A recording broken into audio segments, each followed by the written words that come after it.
All right, Bout at the Ballpark just wrapped up. The international portion of it, we got Tracy Hancock, Jordan Burroughs, and Jakara Winchester. I want to start with Tracy. You had a Greco match that just kind of got to show off how exciting it is and how exciting it can be, and it was. So talk about that a little bit and the opportunity just to be here. Regarding the opportunity, it's amazing, man. For me, it's a spectacle. It's great to see, like, wrestling match on the baseball field, and really wrestling match in an arena this large at all. So it's amazing. It's an honor to be here. You know, you see all these people, you get this great sense of honor. You know, you want to put on a show, man. You know me, the motto's body lock or bust. Every time I get out there, that's what I'm going for. Jordan, talk about you've wrestled at some interesting venues, whether that be in different countries or stateside, that kind of thing. Would you just talk about what it kind of felt like out there tonight? Yeah, it was awesome. I think when you wrestle, you don't really see the venue as much as when you're warming up in preparation. So walking into this arena, it's kind of mind-blowing. It's the biggest event venue that I think any of us have ever competed in.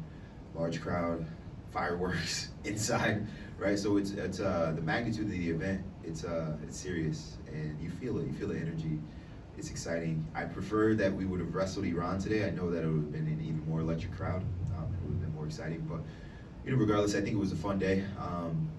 Yeah, so this venue was pretty special. It's definitely going to be on the top of my list. I don't know, Times Square is pretty cool too, but 1 and 2 interchangeable, Times Square and Globe Life Field for sure. Jakara, what did you think about the experience overall? I think it was super fun because I've actually never been to a baseball game, so this is the closest that I've ever been. No, I've never been in your entire life? In my entire life. Any ever. level of baseball? No, any level.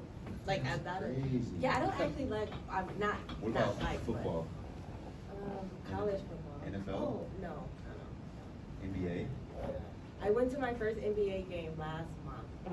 Yeah, we gotta get her out more. That's I'm crazy. not. I don't do a lot of sporting stuff, which is crazy. I just look at dog or cat videos and stuff like that. But regarding the venue, it was super nice. You know, like I'd never been to a place like this before, and wrestled at the Olympics, and this was a bigger crowd than the Olympics because of COVID. So I enjoyed it a lot, hearing the fans scream and like all the oohs and ahs, and just getting to watch everybody perform.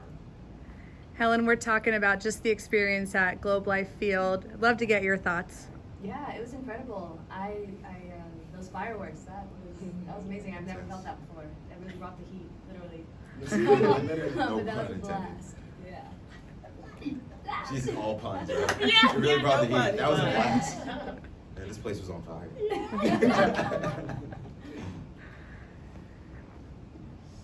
Any other? Jordan, just the experience as a whole. I mean, being able to be here, what does this mean for the sport of wrestling, just to have something like this, everybody together? What does it mean for you and just the sport as a whole? Yeah, it's special. It's special, bro. Like, this group of people here have been at this for a long period of time, right? I watched Tracy kind of establish himself as this young fledgling hanging out at the OTC for a long time, and now, he's the premier wrestler for the U.S. In Greco-Roman. I watched, when I first got to the OTC in 2011, Helen was, a baby. She couldn't even get into a bar. And then watching, Jakara establish herself. So I feel like the wily veteran of this bunch. And I know Helen's done this for a long time and operated at a high level. It's won a ton, but I'll be 34 this year. 4 kids at home. We've been married for 9 years, so I feel very seasoned in the fact that I've been able to see USA Wrestling go from a sport that today, this very day, February 12th, 2013, we were kicked out of the Olympics. So I think that in order for us to be at this point in time, it was a lot of changes that had to be made. And it was a celebration of that today. From the youth takedown tournament this afternoon to the best women, men, and Greco-Roman wrestlers in the world to 2 of the most storied programs in all of college wrestling. It's a great day. It's a great day for wrestling. So where we were 9 years ago, thinking about what our futures would look like, will we ever even have an opportunity to, compete at the these guys competing at the Olympic Games, having multiple medals up here. It's USA Wrestling has definitely established itself as one of the powerhouses of the world. Quickly for Jakara, you had an opponent you've seen several times, Dawn Parrish, but just getting another chance to get your hands on her, that kind of thing. It was obviously a great match. What was that? I guess just give us your thoughts on the match. I think it was good. She actually was my workout partner for the Olympics, so we wrestle each other. She's my #1 competition, and we had somehow shortage of partners. I had a high school boy as my Aiden Valencia as my workout partner before, and there was something where maybe he was in high school he couldn't go, or because he was a boy that he couldn't go, so I had to pick somebody. So I wanted somebody who I felt was going to push me, and so I picked Dawn Parrish. And I think that was one of the best ideas because I went from teching her, so now she's catching up, which is only going to propel me forward to make me work harder, and that's only better for America because now we're building, there's not such a big gap between the number one and number two, you know, like the men's freestyle team, anybody at any day can make top 3, can be a world champion, as we've seen, you know, and so I really want that for the women's team. So I'm not at all angry about it. It's just going to make me, it's never like, I'm never bitter. You have to learn from a loss and a win too. So there's a learning point on both ends of the spectrum. So I just think it was a good match. She's a good opponent. I respect her a lot, and I appreciate that even though we're friends, she brought it, and it only helps everybody else. Helen, for That you. sounds terrible. That sounds terrible. Well, I think it helps me. It is. It helps our country Yeah. as a whole. But now with the gap being closed, you are gonna have to elevate your game. But also, she knows you so extremely well. Me personally, I would never take my toughest opponent. But I imagine I didn't have a choice. Here's the deal though. She probably wasn't even your toughest opponent at the time, right? She's like, I tech father. She comes with me, whatever. I'm still gonna crush her every time, you know. But after studying and spending time with you and wrestling you daily, right, the gap closes a little bit. Yeah. So that sounds awful. No, I get it. competitor, It does but sound it's awful. great as it's honorable. I think you have to change your mindset on it because for me, so with the Olympics thing, my number one partner was Olympic athlete, and then she kind of wasn't pushing it anymore when she wasn't competing. So then she was doing whatever, yeah. So me and Helen had the trade partners. So then, actually no, they only gave me Dom because I had choice of Jenna. They said Jenna wasn't going; she was getting married, or Rana. Also, Rana wasn't going, so there was only Dawn Parrish, which I appreciate because if not, I wouldn't have anybody. But when you have no choice with it, you have to look at be optimistic about it. It does suck. Yeah. Well, this was a tough year too, right? Because well, after the Olympic trials, no one really trained. There were no tournaments. Yeah. No one trained. Everyone went home, got fat, like relaxed and Not chill. me. The girls still had. Well, you were competing. Yeah, I'm just You kidding. you guys had to prepare for a longer period of time, but most people just kicked it. I kicked it. You know, I moved from Nebraska to Philly. I took a lot of time off over a month. So you probably didn't have a ton of options. Yeah, Too, no.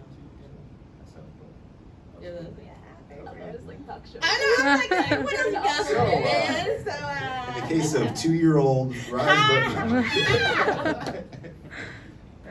Tracy, earlier you said you talked about your experience being here, but talk about the platform that Greco is able to be on tonight and how important this is for the sport of Greco. You know, like I said, with that motto being body like or bust, you know, I kind of discovered that motto. Thank you. With that motto being body like or bust, I kind of discovered that motto with I would say the lack of interest that Greco has provided over the past few years. You know what I'm saying? A lot of people are normalized with Greco being a 1-1 match, a 2-1 push match, finishing on criteria, and to me that's complete. That's baloney. It's not even fun at that point for me to go in a match and win by a point or to win with a push out. And so I developed that motto, body like or bust, and it's like, I thank God, I thank USA Wrestling and everybody, involved to be able to give me an opportunity to show off, what that motto means and that skill set and what Greco can really be. And every time I get that opportunity, I'm gonna show you what Greco really is if I can, God willing. And so that hopefully that platform, hopefully people here, they enjoyed it, and hopefully I have some kids out there saying, wow, man, I'm gonna try to get some body like yeah, all of that, like, all of that. And so that's the focus and that's the point of, trying to build that platform. I'm trying to, 2 days ago I did a clinic at the Power Training Center, and that was to get Greco kids involved. I was like, hey, not only am I doing this clinic today, but I'm competing tomorrow. So come check it out, and I'm gonna do what I just showed you on another dude and show you it works. You know what I mean? And so that's what I'm trying to inspire and help. You know what I'm saying? And it's, we have great leaders above us, that are setting an example and freestyle and stuff. And so we're trying to do that. So Lots of oohs and ahs. I think you did that pretty well tonight. Yeah. Ooh, ooh, ooh. I know that's right. Did you have one for Yeah, Helen? Helen, I have a similar question. Just hearing everybody talking about the event, hearing Jordan talk about 9 years to the day and all this. What did this? First of all, what was the experience like for you? But what does this mean for the sport of women's wrestling? Just being a part of something like this, where there's so many fans and everybody in the wrestling community here. Yeah, this is incredible, and it's amazing for women's wrestling. I mean, I think we were all there in 2013, and we, back in 2013 when we got kicked out of the Olympics, we only had 4 Olympic weights, and so, gender parity was a big deal, and it was something that I believe helped get wrestling back into the Olympics, and so to see this full circle where wrestling has grown so much, we now have 34 states, Randy Miller and Tamara Mensah-Stock, they are both Olympic medalists. Tamara's Olympic champion, and they're from Texas, and Texas was one of the earliest states to add women's wrestling. So, kind of like Jordan said, it's coming back full circle, and 9 years later, it's just incredible to see the growth. And I think it's just cool to have the support. We need support, right? We can't just be over here and just become friends with the men over the years, and to see how they support women's wrestling and they're promoting it, because they're setting the examples. The young boys are looking to them, and when they see, oh yeah, it's cool to do these matches alongside your female teammates and we're all part of Team USA, then that sets the precedent, and then that's what we have coming up in the next generations. Cool. I know you guys are eager to get to the duel, so thanks for your time. Thank you guys.